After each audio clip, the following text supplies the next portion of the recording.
right, shalom, shalom. It's the brother Tazadar coming back with another lesson. Lord willing, is edifying to the hopefully lit. But before I do that, I want to give all praises, honor, and glory to Yahweh, Bahashem, Yahweh Shai, Bahashem Rakakwadash. Double honors to the apostles and the elders of Great Millstone who rule and teach well. Peace and safety and much blessings to all the Akim that's pushing this truth out the four corners of the earth, and all truth is sincerity and diligence, man.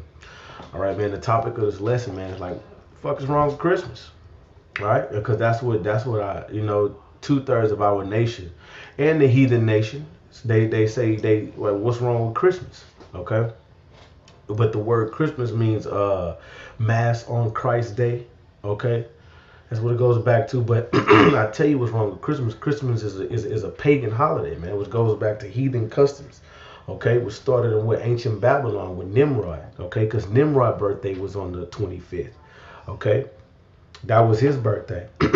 And when you're dealing with Nimrod, because it's dealing with Nimrod, goes back to Nimrod. All right, let's get some background on this guy. Let's see what that is. I think it's Exodus 10 or Genesis 10. I'm gonna just go to Genesis 10. That's probably what it is. This is Genesis 10, verse 6. It says, and the sons of Ham, which are who? These Africans, okay, which are who? Heathens. The sons of Ham, Cush, Mizraim, Put, and Canaan. The sons of Cush, which is still a so-called African, is Seba, Havilah, Sabta, Rahmah, Sabteka, and the sons of Ramah, Sheba, and Dedan, and Cush begat Nimrod, and he began to be a mighty one. So Nimrod is what? A heathen, okay? So basically, just from that standpoint right there, when you celebrating Christmas, you're celebrating what? Which goes back to, you celebrating a holiday, a so-called folly day, that goes back to what? A heathen, man. And what the scriptures say. I'm not going to get there right now. But the scriptures say what? Follow not the ways of the heathen, man. Learn not the way of the heathens, man. Okay? And when you celebrating Christmas, man, that's what you're doing. You're furthering this devil's image, man, when you celebrating these holidays, man, because Christmas is not for us, man. Okay, that's not we are under our oppressors, and our oppressors, this is their customs. Okay, Christmas is their customs, Thanksgiving is their customs, celebrating birthdays are their customs. Okay, all right, because what? When you're dealing with Christmas, I be saying Christmas. But when you dealing with Christmas, okay, so-called Christmas, all right, bruh, let's get some background on this guy right here, man. Nimrod, what he did, he slept with his mother, man. He slept with his mother, which is what? An abomination unto the Lord. Because when you read Leviticus, the 18th chapter, it says, in verse 7, it says, the nakedness of thy father or the nakedness of thy mother shall not thou uncover. Shall thou not uncover? She is thy mother. Thou shalt not uncover her nakedness. And what this guy did, Nimrod had sex with his mother. What was her name? Seremis. He had sex with her mother, and she was down with it. You see, because when Nimrod died, and what she did was created this false doctrine to say that when he died, that his spirit, went to the sun, and the fact that this she conceived through the rising of the sun, which goes back to sun worship. Okay, so this guy is full of what, like really bullshit, really and truly, false idol worship. You know what I'm saying? So you had this guy who had sex with his mother, had a son, and said that it was him coming back in the reincarnation. All right, as what? Tammuz. Okay, so this guy here, bro, the story, the background on the Christmas tree with this guy is that he died, but uh, a evergreen tree sprout out of a dead stump, and that represented the new life of Nimrod coming back. Okay, and every anniversary of his birthday, which is what, December the 25th, he would put gifts upon this tree. Okay, and this has been going on through all kingdoms, man. You know what I'm saying? All kingdoms did this type of worship been going on, man. Okay? So the Christmas tree that you're dealing with is wicked as hell, boy. You know? And we gonna pull up the Christmas tree on your ass. Look. Check it out.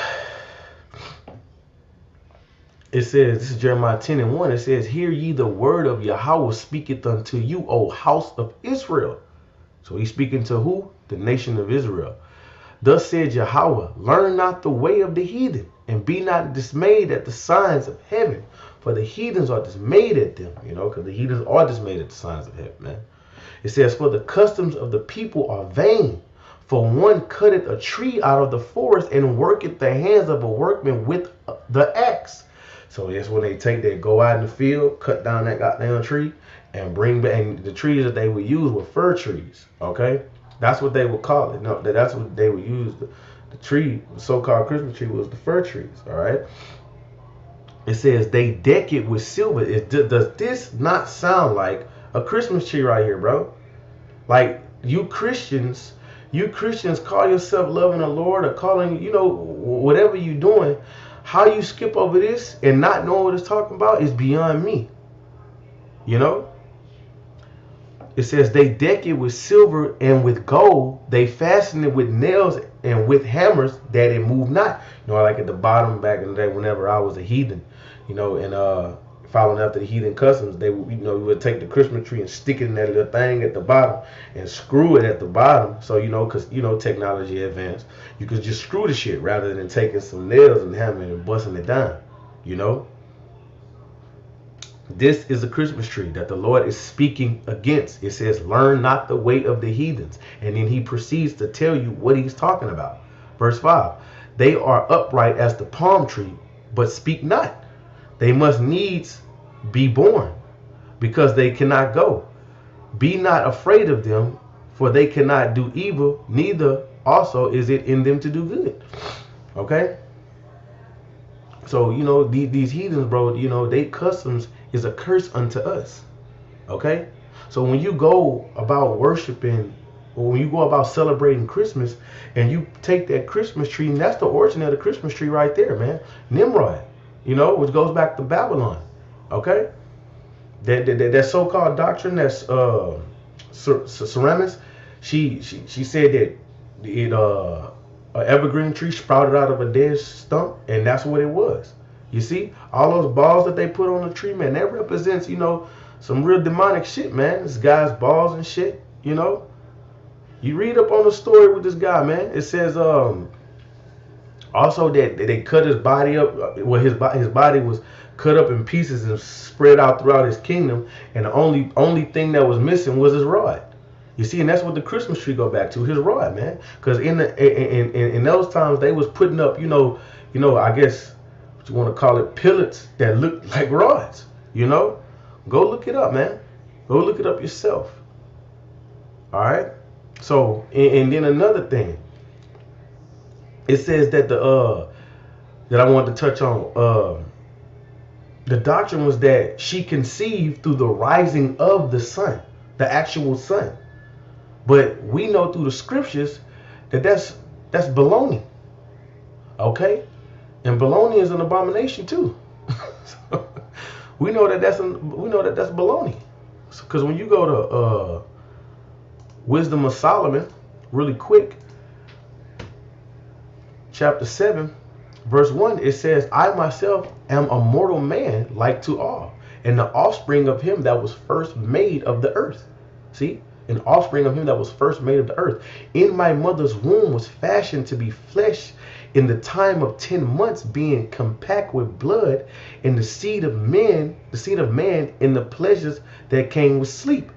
All right? And that's not talking about sex right there, man. That's talking about being in the womb, man. Because when you're in the womb, man, you really are asleep.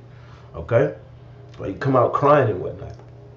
Verse 3, it says, and when I was born, I drew in the common air and fell upon the earth, which is of like nature, and the first voice which I uttered was crying, as all do others. I was nursed in swaddling clothes, and that with cares, for there is no king that had any other beginning of birth.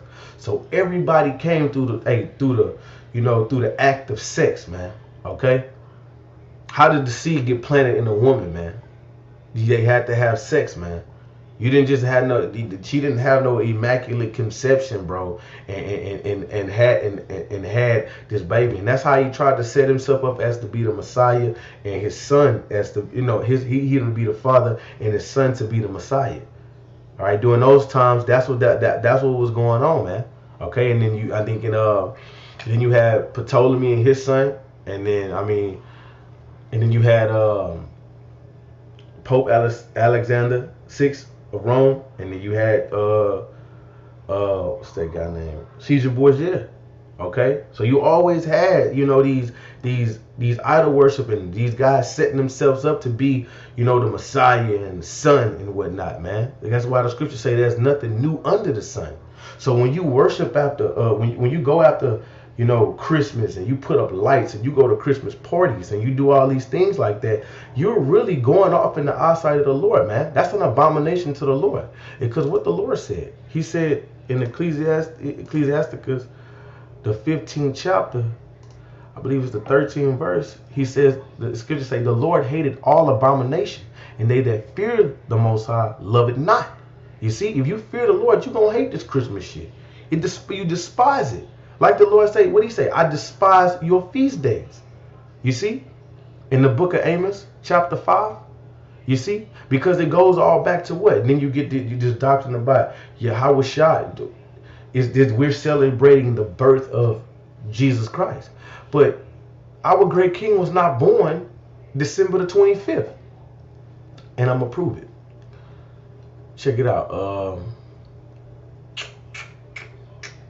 I'm going to go here first.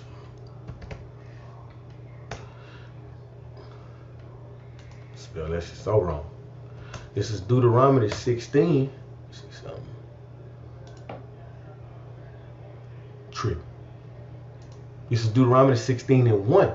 It says, observe the month of Abib and keep the Passover unto Yahweh thy power. For in the month of Abib, Yahweh thy power brought thee forth out of the land of Egypt by night. So it says, keep the month of Abib and observe the month of Abib and keep the Passover until Yahweh thy power. So keep that in mind. Keep Abib in mind. And let's jump to verse 16. It says, 3 times in the year shall all males appear before Yahweh thy power in the place which he shall choose. In the feast of unleavened bread, and the feast of weeks, and the feast of tabernacles, and they shall not appear before Yahweh empty. So the Israelite man is to report to the place which the Lord choose, which is Jerusalem, to do what? To keep the feast of unleavened bread, and the feast of weeks, and the feast of tabernacles. Now, what is going on at the same time as the feast of unleavened bread? Let's just check it out. When you go to Exodus, the 12th chapter, you can read it for yourself, because Jake don't be liking to read. Jake be wanting you to speak on it, so they just get the whole, just a quick summary of what it is. Nah, Jake, you gotta read. It says, I'm gonna just read verse 2. It says, this is the month shall be unto you the beginning of months. It shall be the first month of the year to you. So when you read this, it's talking about how you keep the Passover. It said, like verse 6, it said, verse 5, it says, your lamb shall be without blemish, a male of the first year. Ye shall take it out from the sheep or from the goats. See that? And Yahweh Shai was what? He was that lamb without blemish, right? You see, verse 6, it says, and ye shall keep it until the 14th day of the same month. All right, it's telling you how to keep the Passover. We're going to get to it. It said, It says, and the whole assembly of the congregation of Israel shall kill it in the evening. Just basically just telling you how to keep the Passover. Now I want to verse 17. See, look, this is how you keep the Passover. And right after that, what it says, feast of unleavened bread. And this shall be a day unto you for a memorial, and ye shall keep it a feast unto Yahweh throughout your generations, and ye shall keep it a feast by an ordinance forever. 7 days shall ye eat unleavened bread. You see? The unleavened bread. See, let's go back. Let's go back. It says 16. It says 3 times a year, 3 years. So the fuck? It says 3 times in a year shall all males appear before Yahweh thy power in the place where you shall choose in the feast of unleavened bread. And so we just read the Passover is going on around the same time as the feast of unleavened bread, man. Okay? All right? So we went up 3 times a year, to Israel to keep the unleavened bread. To keep the Passover and whatnot. You know what I'm saying? And the Feast of Unleavened Bread. Check it out. To keep, the Feast of Unleavened Bread and the Feast of Weeks and whatnot. So Yahweh Shah was born around the time of the Passover. And let's prove that. So when you go to Luke, the 2nd chapter, let's keep in mind, the Feast of Yahweh Shah was born around the time of the Passover. And the Feast of Unleavened Bread is around the same exact time. So let's just read. This is Luke 2:1. It says, and it came to pass in those days that there went out a decree from Caesar Augustus that all the world should be taxed. Like a census, Check it out. Verse 2. It gets heavy right here. It says, and this taxing was made when Cyrenius was governor of Syria. Now, so like you'll get a Christian like, well, how you know that the time when Yahweh Shah was, how you know that that's when he was born? All right? Like a simple ass Christian, how you know it was the time of the Passover when he was born? It's the feast of unleavened bread that you said. All right, let's check it out. So this guy right here was the governor, right? This guy, Mr. Cyrenius. Okay, let's check him out. Let's see what he about. I'm gonna read it. It says Cyrenius, warrior. Okay, it says the Greek form of the Roman name Quirinius. His full name is Publius Sulpicius Quirinius. He was consul BC 12 and was made governor of Syria after the banishment of Archelaus in AD 6. He was probably twice governor of Syria. His first governorship extended from BC 4, the year of Hamashiach's birth. You see? It was during the time that he was sent to make enrollment, which caused Joseph and Mary to visit Bethlehem. You see? This is the same time Yahweh Shah was being born, when they was going up to do what? To make enrollment, which caused, you see? Because he did what? When you read the verse, it said what? Look, it say, and this taxing was first made when Cyrenius was governor of Syria. So what was happening? While they was being taxed, what was happening? Verse 3, it says, while they was going up, all right, when you read what this guy was doing, it said this is the time when the birth of Yahweh Shah. So right here is the birth of Yahweh Shah going on. You see? It says, and all went to be taxed, every one unto his own city. And Joseph also went up from Galilee out of the city of Nazareth into Judea unto the city of David, which is called Bethlehem, because he was the house, because he was the house of and the lineage of David. All right? And it cuts all that immaculate conception. It says, to be taxed with Mary, his espoused wife, being great with child. So it means she was pregnant. She said great, so she was pregnant as fuck. Okay? Salaki. I did not, excuse my language. Verse 6, it says, and so it was that while they were there, the days were accomplished that she would be delivered, that she be delivered. Okay, so that means that she had Yahushua, and she brought forth her firstborn son and wrapped him in swaddling clothes and laid him in the manger because there was no room. Because there was no room in the inn. Now, why was there no room in the inn, man? It was no room in the inn. It's like this. Everybody go to the Bayou Classics and whatever, say you're going to a Saints game, Bayou Classic Saints game, whatever, they made it to the ship, Saints made it to the ship, everybody going, okay, and then you try to get a hotel, but you can't. Why? Because everybody already out there, okay? Why? Because everybody want to see the game. So they was in an inn, they had no room for them. It said because there was no room for them in the inn. Why? Because that everybody was going to where? To Israel to do what? To keep the feast of unleavened bread, man. All right? So this was around the time of the Passover right here, man, that was going on, okay? This time around the Passover that was going on. All right, now let's go back to that Deuteronomy. Oh, no, wait. Do I want to go there yet? Yeah, let's just go. Deuteronomy 16. And look, we're gonna read it. It says, this is Deuteronomy 16 and 1. It says, observe the month of Abib to keep the Passover unto the Lord. Okay? And keep the Passover to the Lord. Now, let's check out that month. So Christians say that Yahushua was born in December the 25th. And we're gonna deal with that too. Alright. So let's check out that word Abib. It goes into what? Strong's H24. Aviv.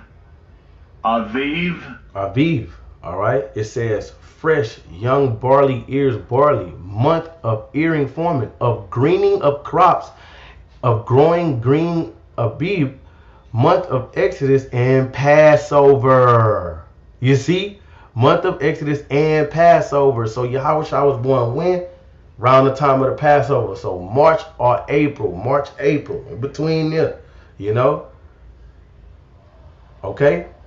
See, look, and when you read down here, it says it's from an unused root, meaning to be tender. Green is when everything is life. You got, your fruits are, your plants are sprouting up and everything has got life in it because our Yahushua represents what? He's the power of life, man. It says young ear of grain, hence the name of the month of Abib or Nisan. Okay? So yeah, it says keep the observe the month of Abib, which is what? March or April, man, which is really what? The beginning of the year when everything is, sprouting up, man, and full of life. Okay? Not when everything is dying, like in December. The cold is withering it away. All right? Now let's get back to where they, oh no, I don't want that. Look.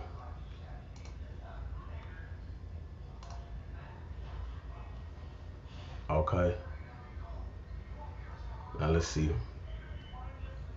Now look, verse 8. It says, and this is where it get down there right here. It says, and there were in the same country shepherds abiding in the field, keeping watch over their flock by night. So I did some research on that. Okay, so it says that when Yahushua was being born, okay, you had shepherds in the field keeping their flock. Okay, so in the time of December in Israel, it's freezing temperatures.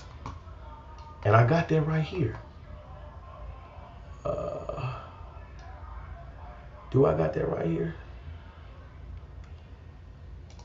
Check it out. Weather history for Tel Aviv and Israel. We're not talking about Tel Aviv. Let's go here. Check it out. How warm is it in Israel? So how warm is it in Israel in December? So, okay. Daytime temperatures usually reach 15 degrees in Jerusalem, Israel in December, falling to 6 degrees at night. You see? So it's 6 degrees at nighttime. And you got this baby, which they had no room in the inn for, outside, and it's cold like this. But it says, look, let's go back to what it says. It says, I even went a step further, Akim. It says, right here, it says, keeping watch over their flock by night. So that means they was tending to their flock at night. But it's 6 degrees in Israel. I'm gonna just say this: it's 15 to 6 degrees in Israel. That's cold as shit. That's cold. Okay. Now let's. I went here. I said, what do farmers do with their cows in the winter? Cows, sheep, goat, whatever. It says snowstorms, blizzards, terrible winds blow. So like below zero temperatures tend to try to metal of any cow. And for that fact, any cattleman, it's also during these cold snaps when his cattle require more to eat. We feed them a little extra slage and big round bells to keep their heat generation up, he says. Now let's jump down. See? So I read some more. It says, where do farmers put their cows in the winter? Even an unheated barn can stay a comfortable temperature thanks to the body heat cows generate. It can be dangerous for cows to be wet and cold wind. Luckily, cows prefer to stay in their dry barns where they have plenty of space to lay down, walk around, eat, drink, and fresh water. You see? And then I went here. Do cows need shelter in winter? See, now you can go look up sheep, you can go look up cows, you can go look up whatever, man. In the wintertime, this is what they do. Providing proper shelter for grazing cattle during cold weathers is critical and can even reduce your feed costs. And we was all about, we dealt with wisdom back then. We know how to deal with our cattle. We know how to, we know how to preserve our shit, preserve our stuff, and get the most out of it. It says, since chilled livestock will have increased energy requirements, when there's a winter storm coming, it's best to keep cattle close to the barn or near a shelter. Now,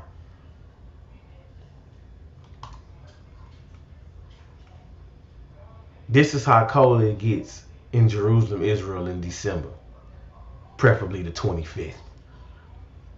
Okay? That's not, it ain't happening. Like these Christians, all this pagan worship and all these different doctrines that they incorporate in Christianity. All right, hey, this is folliness, okay? You see? So it says keeping watch over their flock by night. So ain't no man of the Lord gonna be keeping sheep, by night if it's 6 degrees outside. So Yahushua was not born in December. Yahushua was born in the time around the Passover, mid-March, mid-April. And when you drop down to verse 41, it says, now his parents went to Jerusalem every year at the feast of the Passover. See? They kept the Passover. And when he was 12 years old, see, he kept the Passover. They went up to Jerusalem after the custom of the feast. You see? So they kept the Passover, bro. And which was what? Yahushua. That's when Yahushua was born, man. Okay? Around the time of the Passover. All right? Because that's what they went. Three times out of the year. They went to Jerusalem. Okay? And this was what? When they went to the text, that was the birth of Yahushua. That was the birth of Yahushua. And what time was that? What was going on?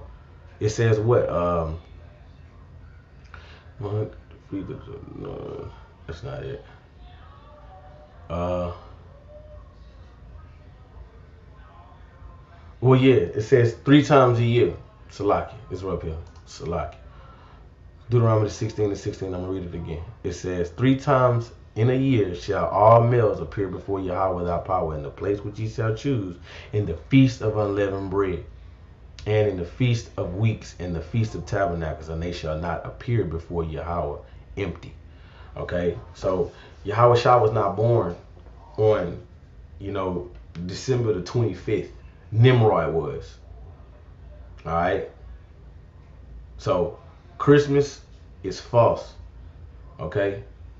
Christmas is a pagan holiday, and all of you Israelites that worship these pagan holidays, the Lord is going to kill you. Okay. So with that, Lord willing, this was edifying to the hopeful elect. I want to give all praises, honor, and glory to Yahweh, Bahashem, Yahweh Shai, Bahashem, Rakakwadash. Double honors to the apostles and the elders of Great Millstone who rule and teach well. Peace and safety and much blessing to the Akim that's pushing this truth at the four corners of the earth in all truth, sincerity, and diligence. Man, we almost out of here, Akim. We almost out of here. We've been saying that, hear brothers say that all the time. We almost out of here. We almost out of here. But nah, we almost out of here for real, for real. 2022 gonna be a hell of a year, man. Lord willing, man. For the worst of America, and for the worst of these shorties out here. So, with that, shalom.